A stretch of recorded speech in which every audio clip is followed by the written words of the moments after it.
Everyone's talking about Google Veo3, but I don't think enough people are showing you how to make money with Veo3. So I brought on PJ, who's going viral every few weeks. Some of his AI films that he's posting on X, some of them have like 100,000 likes. It's absolutely crazy.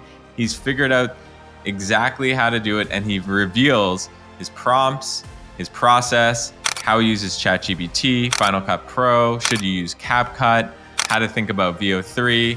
This is the A to Z tutorial on how to make money with Veo3. Enjoy the episode and like and comment for more of this stuff. The Startup Ideas Podcast. Sipping time, baby. I saw an ad that PJ used 100% AI, Google Veo, to create Veo3. And after that, I went down a rabbit hole of all these people using AI and Veo3 for creating ads. And I realized that a lot of the tutorials were too pie in the sky. Hey, this is a really cool ad. And they didn't really tell you how to get there and how to actually make money from this whole AI and Veo3 craze around making ads. So I reached out to PJ. He obliged to come and spill some sauce. PJ, by the end of this episode, what are people going to learn? I'm going to show people how I consistently go viral on a weekly basis, how to make a commercial. We're actually going to take apart my entire pharmaceutical commercial, why it went viral, how did I make it from a practical step-by-step perspective, and then, of course, how do you monetize content like this so that you can build a business around generative AI? And can anyone do this? Like, I know because you're super talented, you've gotten like hundreds of millions of views in your career. What about, the average person willing to put in the work?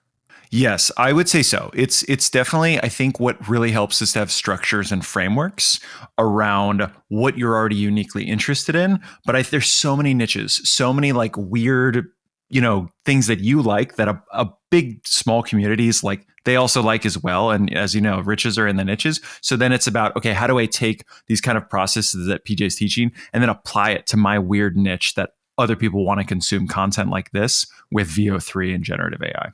And do you have to be highly technical to get those outcomes? Not with LLMs anymore. I think they're really making all of this easy to get cinematic. I would say at the end of the day, it's just like, can you create content that's entertaining? And I've got a lot of tips on how you can do that. Okay, let's see some sauce. Okay. I tried everything for my depression. Nothing worked. Every day felt heavy. I felt trapped. Then I tried Puppermin. Our prescription helps your body secrete a special pheromone that attracts puppies. I took the pill before bed, and when I woke up, there he was, the love of my life. The pill does not target depression directly, but we've found that it's really difficult to be depressed when cute dogs show up at your doorstep. I used to feel so empty, but now I feel joy and mild concern how a pee stain got on the ceiling. My puppy listens twice as good as my ex-husband and only climbs into the lap of half as many of my friends. He chewed up my Bible and pooped in my good chair. But I'm happy for the first time in years. Looks like a rat, barks like a demon. But he saved my life. I named him Earl. He follows me everywhere and farts in his sleep. Just like my first husband. Puppermin. For when your therapist says, maybe you should get a dog. So good. So fun. Yeah. It did. By the end of it, it definitely felt like an SNL sketch. Obviously. Well, I think what was so brilliant about it also is in the beginning, you're watching it and you're like, I've seen this commercial before. Mm-hmm. And then there was like an emotional roller coaster of like, wait, is this a joke? Is this AI? What's happening here? Yeah. Yeah. And that's obviously like part of why it went viral is because, and this is what we'll talk about today. It's not just like how to make things like go viral from a technical, like how to build videos, but it's actually like, why do people engage with content? And that's why I wanted to have you on the pod, because I don't care that there's all this great technology to make really cool videos, because if no one's seeing the videos, why does it matter? Yeah. Exactly. I mean, we're about to like content already is, abundant. We're in a deluge of just an insane amount of content on a daily basis. But now with generative AI, it's honestly just going to get 10x, 100x more. And so I think like it's not just about your ability to technically make something, it's about your ability to understand why people would want to watch the whole thing, share it with their friends. And that skill in some way is more important to talk about today. And then obviously like the business monetizing, because if you're not doing this for money, like sure, it's a fun hobby, but I actually think there's a lot of great businesses to build. So excited to dig into that with you more today. So what is step one? Do you start with the script? I mean, is that where you start? Yeah, I think at the end of the day, like there's got to be some idea that hooks you on like why you think this is, unique. Like I just saw this really funny viral video yesterday by a guy named Meta Puppet, and it was like studies show that, microplastics can be like, kind of affect even your sperm, like it affects your baby. And it's this guy drinking a water bottle, and then like 9 months later, he births this like plastic humanoid baby, and then it goes throughout, and it's like this crazy life cycle of this like half human, half plastic bottle. And there's all these like funny little things that are popping off right now. So I think you need to have some sort of kernel of an idea, a hook that's like, oh, this is unexpected. So how this was for the pharmaceutical ad was I had a friend reach out and say, hey, like I want to make a pharmaceutical commercial. Like how much would it, cost you? Like so I was like, okay, I'll do an experiment with it and see what VO3 can do it. And then I was like bored halfway through making it. And I was like, this is just, okay, I'll do this. But then like, it's a race to the bottom. There's nothing unique about this. Like, I think all production companies are going to be commoditized at some level if they're just making like what I would call cinematic blasé garbage. Just like it looks good, but there's no real like soul to it. And so I was like, what if I just like went left field halfway through? And so the first kind of departure was I thought, what if it's like a placebo pill that they sent you, and then they just actually ship you like a dog 3 days later? And then I was like, okay. So I start running in that direction. And then I sent it to another friend, and he was like, no, this should be like it secretes pheromones. Like this is like real scientific breakthrough that like it attracts puppies. Where do the puppies come from? We have no idea. So then I was like, okay, so it started to roll. And so maybe we can share a little bit of like the ideation process through this. Might as well just roll into like how we made it. So I'm going to screen share. All right. So when I ideate with ChatGPT, I like to just give it like very generalized instructions to begin with, and then just like let it give me something super cliche, and then I'm going to tear it apart. So like the prompt starts with like, give me 4 scripts for a standard pharmaceutical commercial for the presentation for a fake medication that solves depression by taking a pill that's a play on words that includes pup in the name, and it sounds like a real medication. So the commercial follows the same format or structure of a 20 or so second prescription commercial. Starts off like it's people battling depression for the first 10 seconds, few different speakers, nothing worked, and then they tried the pup name. It's a pill you take, and in 3 to 5 business days, a puppy gets delivered to your house. It completely solved their depression. Maybe the ending bit is try like a jet ski thing. I actually didn't end up using this. Commercial's kind of an SNL style, satirical take on a standard drug commercial. And I like it. Give me 4 prompt versions, and then I kind of take the best lines and use that as like a starting point. So of course it like, starts with like Wait, just scroll up. So here you have a pretty good idea of what you want, because you've been around this for a long period of time. Right. If you don't have the kernel, which you have here, is it reasonable to ask ChatGPT for, hey, I'm trying to create a pharmaceutical ad. I don't know, how to create something that's viral. I'm inspired by SNL. Give me some ideas. Like, how would you recommend people do it? Yeah, that's a great idea. Okay, so like I came up with the viral twist, but you're totally right. You could probably have ChatGPT come up with in fact, I would say it would pitch you some crazy ideas. So like maybe that's kind of the viral formula for beginners, if you will, is basically like, okay, I know I can explore this type of commercial, but I want to have some sort of twist. Can you give me 5 different twists on a pharmaceutical commercial that could be really funny? If it's, like, let's just say it's SNL style. So then it would give you like 5 twists. And then if it doesn't work, I'd be like, okay, heck, we can do it now. I want to do a pharma commercial, but have some sort of satirical SNL style twist on it that makes it funny and could be viral. Give me 10 ideas. Yeah, because I'm curious how your brain is going to edit these. Hey, are you kidding?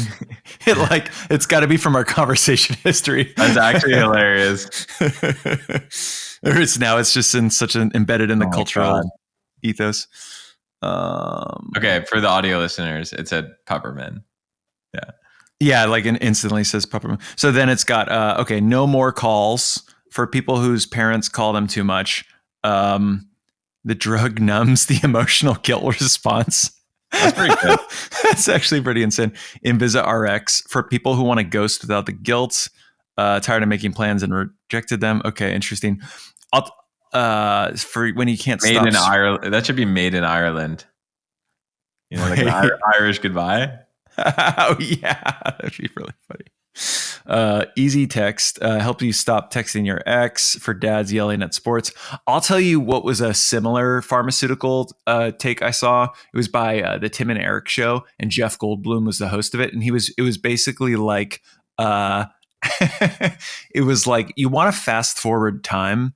This pill will knock you out until so open your calendar app and then select what day you want to fast forward to. And it's like, great, just take the pill and then it will fast forward to that. And then he wakes up in a catatonic state 4 weeks later and he's like, done, it's presto. And it has all these terrible side effects of cardiac arrest, not waking up, all this fun. But it's kind of then in the execution to make it really good.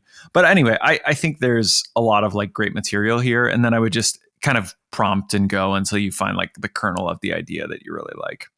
Cool. Yeah. So I think for one takeaway for people is just people like SNL and Tim and Eric, they've perfected the art of satire in a lot of ways. So if you let ChatGPT know, they're going to use that as the model, and that's going to be helpful. Yeah. And I would one hack I've been experimenting with is don't just use ChatGPT. Also try Claude and try Grok. Grok's unhinged mode and fun mode. And I usually try 2 to 3 different models of my initial idea. And then depending on which one, I'll just use that. I would say overall, humor wise, ChatGPT's pretty good, but Grok sometimes gives me insane stuff that ChatGPT would so censor. Cool. All right, let's continue. All right. So basically it starts to give me boring scripts. Basically okay, when I first tried Pupreza, a once a daily pill that triggers, I hated this one. What was the next one? I thought it gave me Pupuptrin.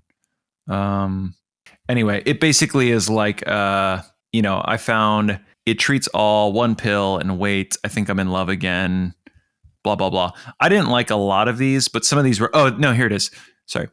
I tried everything for my depression. Medication, journaling, meds, nothing stuck. I just felt numb. But then I tried Pupreza. Once a day, it delivers a puppy within 3 to 5 days. Instant serotonin.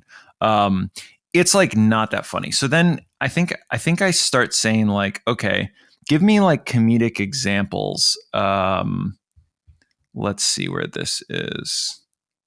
Okay, so then it started to give me funny one-off ones, and these are the lines that actually became the body of the commercial, where it was Pupperman transformed me and my Babe Ruth card collection. The irony is it tore up all his cards. He licks my toes almost as much as my late husband used to. I found a beagle and lost custody of my recliner.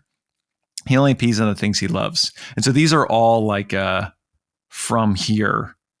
And then I was like, all right, give me more, give me more on that line. And so then I was like, these are amazing. Keep going. So I just basically have it just give me a bunch of zingers, one-liners, and some of them are really funny. This one was, he listens twice as good as my ex-husband and only humps half as many of my friends. So that's actually, I used that line in there, but I couldn't get VO3 to say humps my friends. So I had to say he climbs into the lap of half as many of my friends. And, and then I keep it going. And basically I'm constantly refeeding my favorite lines in it. so that it kind of like it learns and it updates. So like, I named him Earl. He farts in his sleep and follows me around everywhere, just like my first husband, Earl. I got hair loss, high cholesterol, but it's the first time I've been happy in many years. Yep. So anyway, like this is honestly like the perfect ChatGPT thing because it's good. Like 95% of the jokes aren't that funny, but 5% actually are. And if you just prompt it enough to say like, okay, give me 10 more. Okay, give me 10 more. Here's what I'm liking. Go in this direction. Make it unhinged. Make it like non sequiturs. It's just going to keep, like, I would say like probably 70% of the lines in this are ChatGPT, but it's not like a one-shot prompt, of like, okay, give me this and it gives it out. You got to kind of work with it back and forth, right? I think one thing you can do if you don't have the taste, you can kind of outsource taste, and you could say, let's say you like Seth Rogen. You'd say like, create jokes that I think Seth Rogen would like. That's it. Exactly. Yep. Create jokes in the style of Seth Rogen, or like imagine you're Bill Burr doing a stand-up comedy routine, or, like Bill Hader or something McDonald like that. or That's something. right. Yeah. Exactly. So yeah, I mean, definitely all of those will be really helpful in creating that. I actually tried another one this last week yesterday that went viral, where I basically just took jokes from the Deep Thoughts with Jack Handy from SNL, and then I just reconstituted those jokes into like VO3 settings. So that also works, but you'd have to credit this isn't my original jokes anyway. So once we've got our script kind of locked in of like all our core lines, what we then want to do is create prompts out of each dialogue line on that. So we're then going to, in this case, like the first one is, we know it's, I tried everything for my depression. Nothing worked, right? That's the first shot on here. So I'm going to take this into ChatGPT and I'm going to say basically like, hey, give me, using this prompt structure, can you extrapolate, a prompt, using this prompt structure? And it kind of knows the essence of, because you've been talking with it this whole time. So then you paste like Sarah says blank, and it's like, make Sarah, a middle-aged woman in her 50s. And once you do this once, you can just feed it like Sarah says this, Dave says this, and it'll just kind of like create people for you. It's super easy. And all you need is like the prompt structure for this. You can probably screenshot it right now on my screen. But I am teaching a full course on this. It's going to be like, I don't know, $100, $200. It's going to be super cheap. And where I go through this like whole process, it releases in a few weeks. But basically it's like a prompt structure like this. It's very simple though. You just basically, like VO3, you don't need this level of prompt structure. You basically just need to describe what's happening. And it's, you can do like the pose, the shot type, the camera type, like what's happening in the background. But at the end of the day, like it actually does not need complicated prompts. It's very simple. Basically, you just need an overview of what's happening and then the dialogue that guy says. So then it gives us, kind of shot by shot, prompt by prompt, each one in the prompt list. So that's this. We take it from ChatGPT and then we kind of paste it, and we just make sure that we're in VO3, which is like the highest quality model. We only do one output per prompt, and then we hit enter. I'm not going to hit enter because it's about $2 to $3 per shot. And what's the deal with VO3 and audio? Sometimes like it puts out audio and sometimes it doesn't. Sometimes the audio's whack. Like what's your whole... Yeah, unfortunately, it is a slot machine.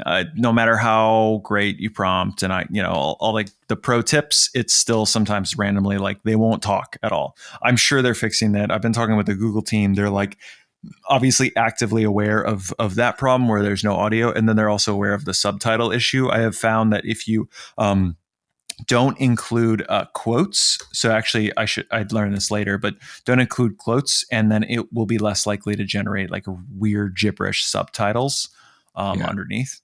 So that's pretty much it. And then basically, I will go back between ChatGPT, my original script, and then I will just go shot for shot, like with each one on here, and then just run it one at a time. The reason I like to run it one at a time is because it's so expensive. So I'll kind of get feedback like, is this working?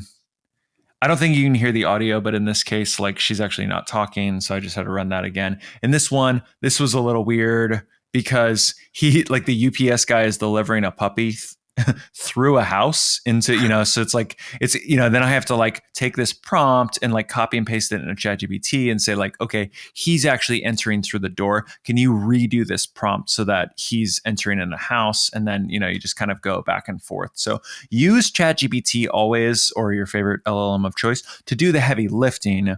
And then you copy and paste the prompts into here. This is what I found. Also, it's worth noting that like this is all text to video. There is technically like images to video that they have, or ingredients, but these do not work that well yet. Mm-hmm. They're just not that good. So what that also means though is that there's no character consistency. So that's something that will be solved. Like eventually, they're going to have like you can just upload a bunch of photos and then you can make them talk and you can make them walk. But that is not, unfortunately, where it's at now.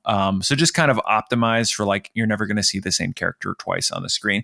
If you want to have a similar looking character, you can do that. You basically just have to describe them in detail the same way every time and just try and, hope they look similar, which it mostly does. Like, an old guy with short gray hair, like a UPS guy, white guy in his 30s with a mustache and a beard and like strong chin with muscular arms, like get super detailed. And of course, as always, like have ChatGPT like do those details for you.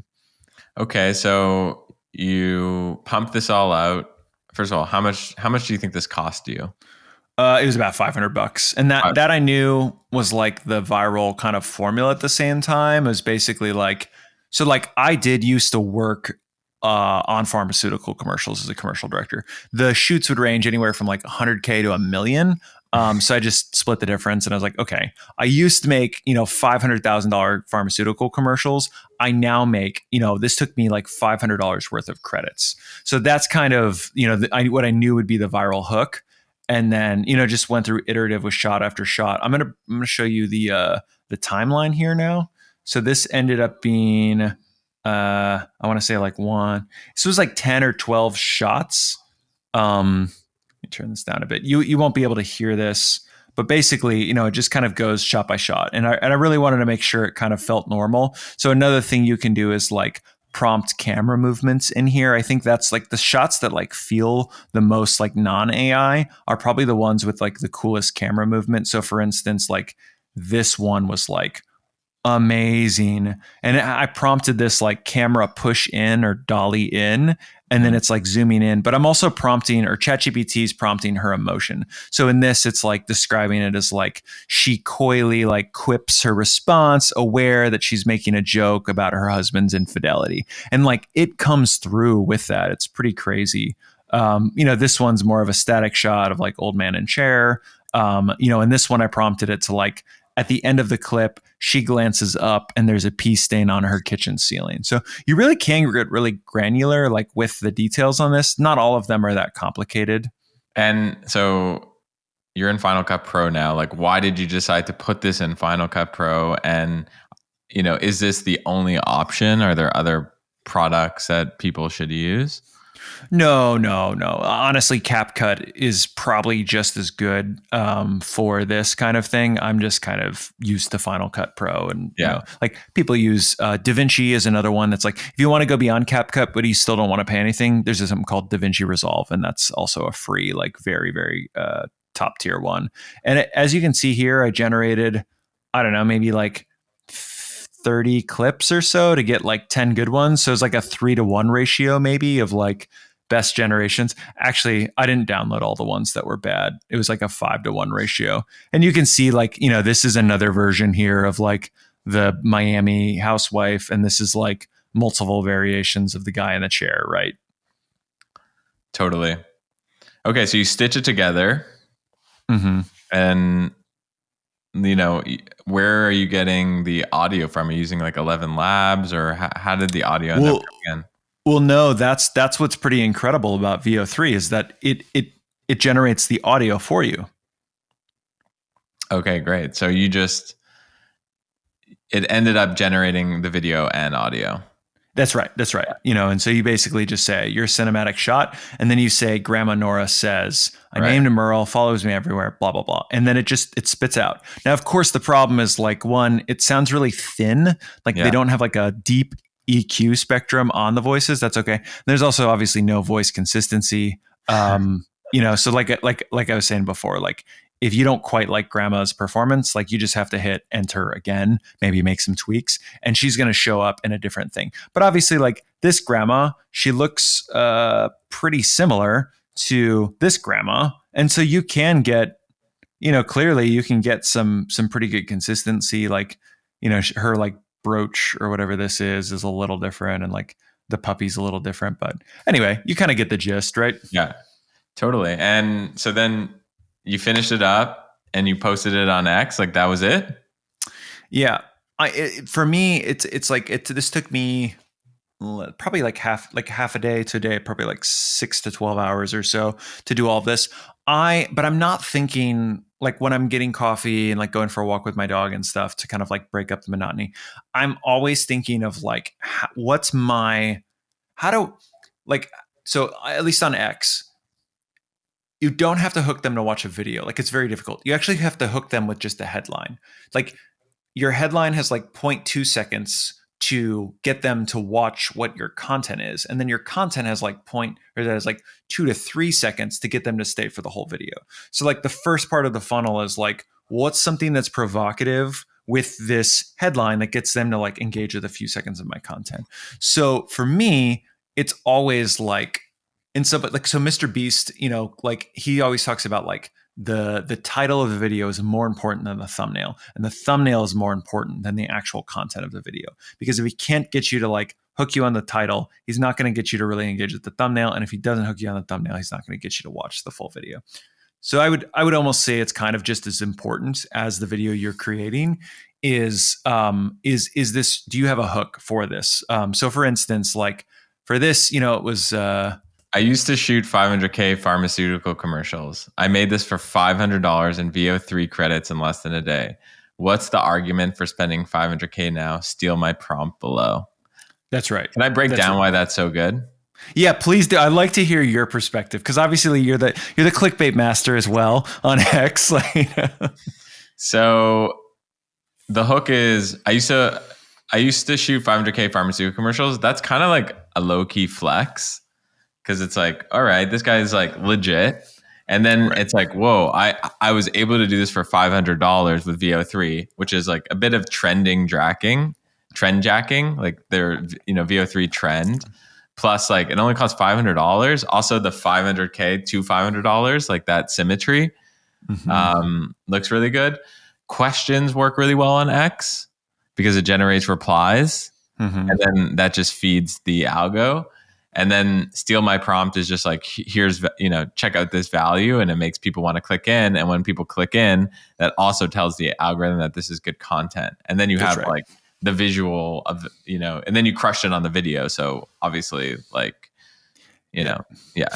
Yeah, let's actually look real quick on some of my other viral posts, because I feel like it'll show a trend of like how I'm kind of getting things to go viral on X. It's a little different on other platforms, but AI video quality just 10x'd overnight. I'm speechless. Kling 2.0 just dropped, and I've already burned through $1,200 in credits testing its limits. I've never seen motion this fluid or this accurate. Here's how I made this video step by step.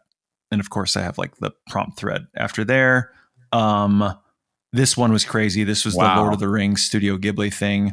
What if Studio Ghibli directed Lord of the Rings? I spent $250 in Kling credits and 9 hours editing the Fellowship trailer, and I'll show you exactly how I did it. And then this one, I took this one down. This one got 22 million views, but it was a similar, like, basically like every, cinema just changed today. Kling 2.0 allows us to like, here's my step-by-step process. So like, I think that's kind of or at least what I've found is like, you need some sort of provocative statement. Here's what I hate. I don't think anyone should use like, this is crazy. Hollywood is cooked. Oh my God. What the fuck? Yes, it works. That's the problem of why everyone does it. And I would say you actually should do that, but not with those specific words. You need to find like your own kind of words. So for instance, I just made another one and it was like, what the fuck did I just make? Like this is my most unhinged video I've made, and then it's like, I gave it one of the dialogues. AI comedies are about to 10x the views of network TV. Anyway, if people just scroll kind of on my different posts, I kind of have a good. This was actually another one. This wasn't my video, but I said, I've been a professional filmmaker for 15 years, and it's getting very difficult to tell if this is fake. In what world is not all AI generated media in 2 years? Similar. I mean, you have a similar kind of format, and I think it's look at how other people like you are doing the format and then just apply the video thing. I mean, it's insane. Like, you're literally generating millions and millions and millions of views on content that you're creating. Like, how powerful is that? PJ, I want to end with, okay, so you've outlined this, format, which is basically start with ChatGPT to create your script, throw that into Google Docs, from Google Docs, go back to GPT to get the prompts for VO3, and then take the VO3, put it into, Final Cut Pro or CapCut, and then do this, sort of clickbaity / hook. We'll call it a hook. Create a hook and post it on X, and then you can bring it to other platforms like YouTube and stuff. But you've revealed all that. What does this mean for someone listening to this? Meaning, okay, I want to create a business around this. I see the opportunity. Like, where do people go from here? Yeah, that's a great question and something I think a lot about. One is because I'm still figuring this out too. So I'm going to give you like 10 confident answers of the easiest ways, 10 ways you can start making money tomorrow using VO3. Like, I'm probably going to make that listicle or whatever. So like, yeah, I mean, here's my list of like 10 ways you can monetize VO3 and content. So for number one is obviously just use VO3 to build a brand for yourself. This first one is more of like, just use this to get into the ecosystem of creating content that in a general sense, like, is content you're proud of and can lead to downstream work. So then let's talk about sub niches under that. So you can attract direct, kind of clients that want similar commercials. So for instance, like, I probably could make a less viral version of this video, and it's just an actual like boring client pharmaceutical commercial. And then I could just like direct to consumer, like hit up all the different, whether it's agencies or media buyers or like pharmaceutical companies directly. This is a bad example because I don't think people should be making per se AI pharmaceutical commercials. Although I'll tell you this, like, they're all scripted bullshit regardless. Like, the people who are like, well, it's not authentic testimonials. Like, it never was authentic testimonials. Like, those people are making like $2,500 per day to just say whatever the producers tell them. So I do not have any moral qualms about this.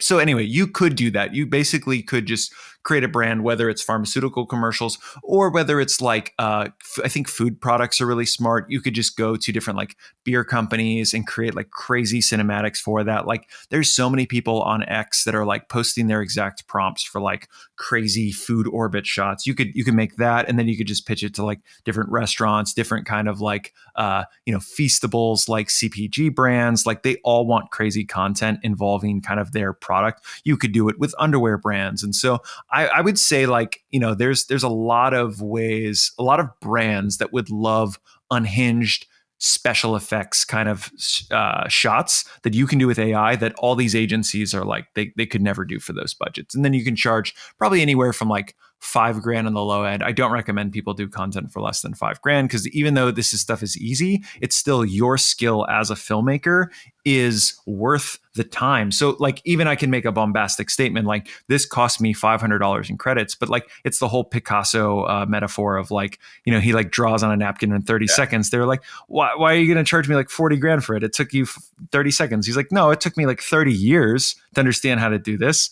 And, take it or leave it. And I kind of do think you have to have a little bit of that arrogance in an age of like compression going to near zero with like, the commodification of like filmmakers and production companies. So that's why I do harp overall on like, you've got some weirdness about you. Lean into your own interests and weirdness and niche, and then figure out how to like work with brands who are at the end of the day, the ones who have money to spend, to kind of productize your unique point of view into commercials that you find entertaining, brand work that you find entertaining. Because if you do, I think other people will as well. It's just, and then it's like all about finding those niches.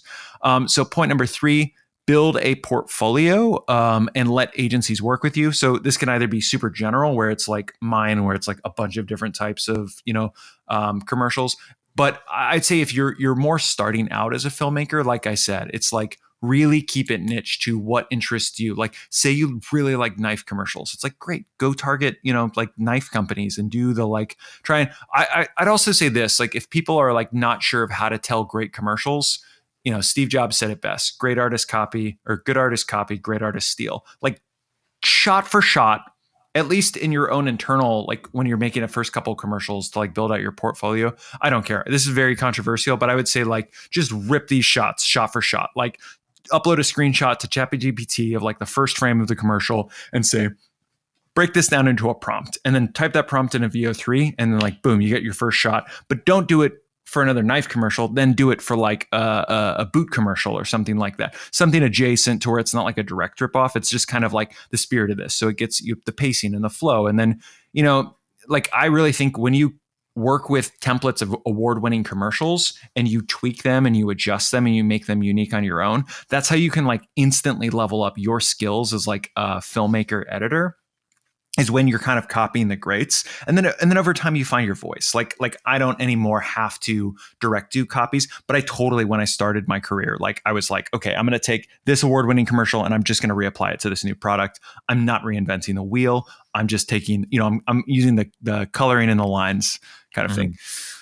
Point number 4, create a narrative series and do brand integrations in universe. Okay. So this is one of my favorite creators. I'm going to pull him up on screen real quick. His name is NeuralViz.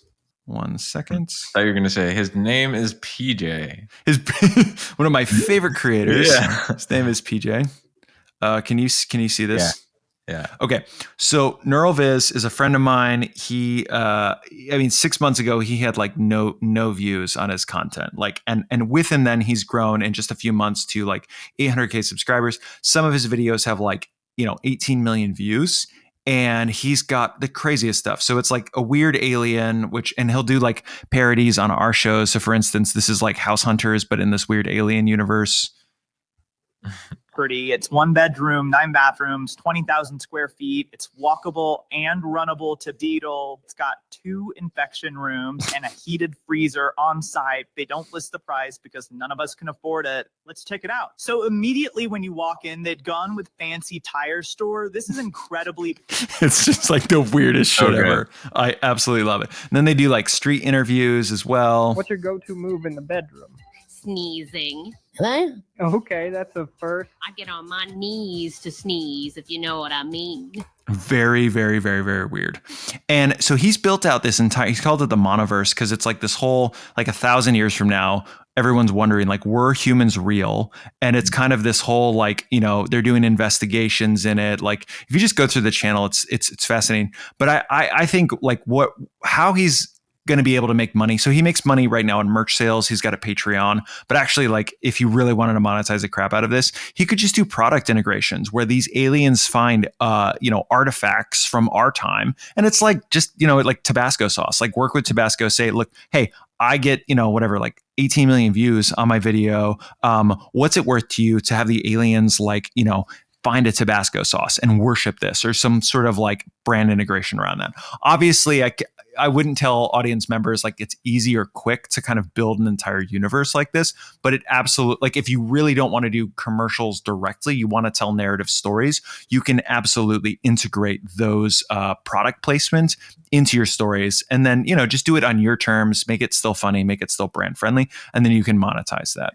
Another reason why this works is he's taking a popular social format, i.e., man on the street videos or the Zillow videos, or he kind of has like a mock Joe Rogan set.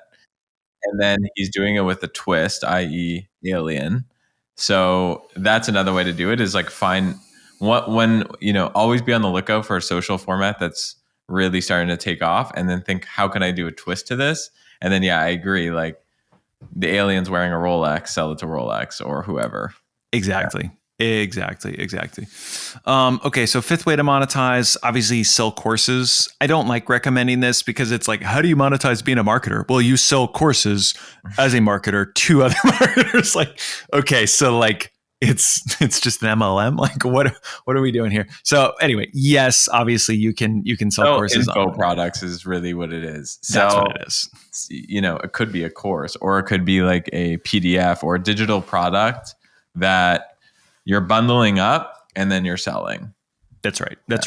And number 6, do consulting with larger companies. So there is a few friends that I have in the space that these guys make like 6 figures, meeting with Fortune 500 companies and other companies, just saying like, okay, we figured out how to not just be like, create great content with generative AI, but we've also figured out how do we keep it within your legal compliance constraints. So like they know exactly the models that are kind of give you indemnification for, like your, company security procedures. Also, just in general, like how do we work with your company to integrate generative AI? Lots of lucrative things. I think, it's a whole separate skill set to be like a successful consultant, but it's definitely a way that you can learn the skills and then just start hitting up these companies to say, hey, let me do a $1,500 training and et cetera, et cetera. And if you're interested on like pricing on that, it's pricing. The pricing tip is like the scale of the company, you charge more. That's it. It's the same content. If you're doing it for a small company, you charge a little bit. If you're doing it for a big company, you charge more. Okay, number 7, build a sketch comedy channel. So this is not something that's easy to monetize, but I do think that that's the opportunity that you have right now is like doing a Key and Peele style sketch comedy show. The only problem is like it's a bit harder to do brand integrations, but TikTok actually shows that this is possible if you can get a big enough audience. So I don't know if you've seen like Bang energy drinks. I see these all the time and it's annoying as heck, but like basically at all points in the comedy bits, they have like a product integration and it works. 8, do narrative films. So obviously like I have a 25-minute TV show that's coming out on the story of Jonah.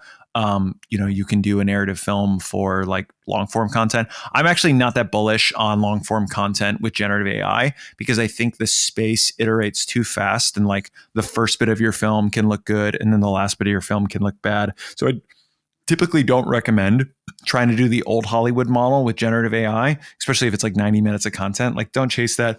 I think creating like episodic weekly content is by far what's like the new economy, the new creator economy. Like people's consumption habits these days is like 80 to 90% like just social episodic UGC content. It's not, sure, we still watch shows, but like there's only, I don't know. It's just like you can compete in a huge market, which is like really easy to make weekly content. You don't need big budgets, or you can like try and, do the old Hollywood route of raising, even with generative AI, it's still like hundreds of thousands of dollars to create like a feature film or something like that. Like it's not easy. Trust me, we've explored it a lot. I'm not convinced that like long form narrative content is the best way to apply generative AI, but weekly content's far better. Also, pitching brands on narrative content would be number 9, which is basically you could just say, like we'll do this, kind of alien style universe, like but with your brand. We'll make funny content, but like all like before, all the relics and artifacts are just in your brand. We'll do a whole 10 episode narrative series. It's like 2 minutes a pop, and charge you 10, 20 grand on this. And then lastly, like it's more niche, but like picking a small sub niche, like for instance, like we're doing the story of Jonah, which is like Bible content. Look, it's like open sourced IP, if you will, like the Bible. It's got like 2 billion daily active users, like engaging in the content, and you can make any story you want in there. So I actually think it's a really, really great, because the supply is low of content that's like Bible films and the demand is super huge. Obviously you can find other niches like this, but this is a really great example. Like I've seen so much, like millions of views for just like faith-based content, and everyone like eats it up. Even 6 months ago when the quality was bad, they're still like, oh, this is amazing. So there's also a lot of monetization there, working with studios to make like faith films and stuff like that. The sky's the limit. These are just 10 that came off the top of my head. At the end of the day, I think the biggest advice is basically just like do what fascinates you, create copy the frameworks of what's really successful and apply them in a unique new niche that's similar to you. Follow the instructions that we kind of outlined here on a technical basis. And then, of course, follow my X and subscribe to my newsletter. I do constant updates, tutorials. I've got a course coming out in a few weeks, and just here to help. So always open to people reaching out to me and asking questions and such. Yeah, I would say my two favorite ones are using VO3 for your personal brand. So like an audience is worth a lot of money. And if you have a niche and you have an idea of where you want to take your personal brand, like what sort of short stories could you tell using these tools to get a lot of followers in a short amount of time that trust you? So that's one. And then two, like this opens the door to a huge number two, basically creating commercials for different niches. This opens the door to so many different like vertical niches that wouldn't have this level of cinematography and couldn't afford a $500,000 agency for a commercial. So like finding a underserved niche, I don't know if it's like nursing. I've got one for you. It's book talk, romanticy talk / kind of romanticy. Basically, like reaching out to authors and doing book promos for them, doing scenes from their book. Huge. Just because of how like viral some of these romanticy series are, they'd pay serious money for you to create more marketing materials for their books. There you go. So, I mean, PJ, we'll include your social links where people can follow you in the show notes. This definitely got my creative juices flowing, and appreciate you coming on and sharing some sauce. Yeah, no worries. Hope to be back in the future with more amazing tips. Just great listening to you for the last couple of years, and honored that you finally had me on the show. Thanks, Greg. Of course. Thanks, PJ.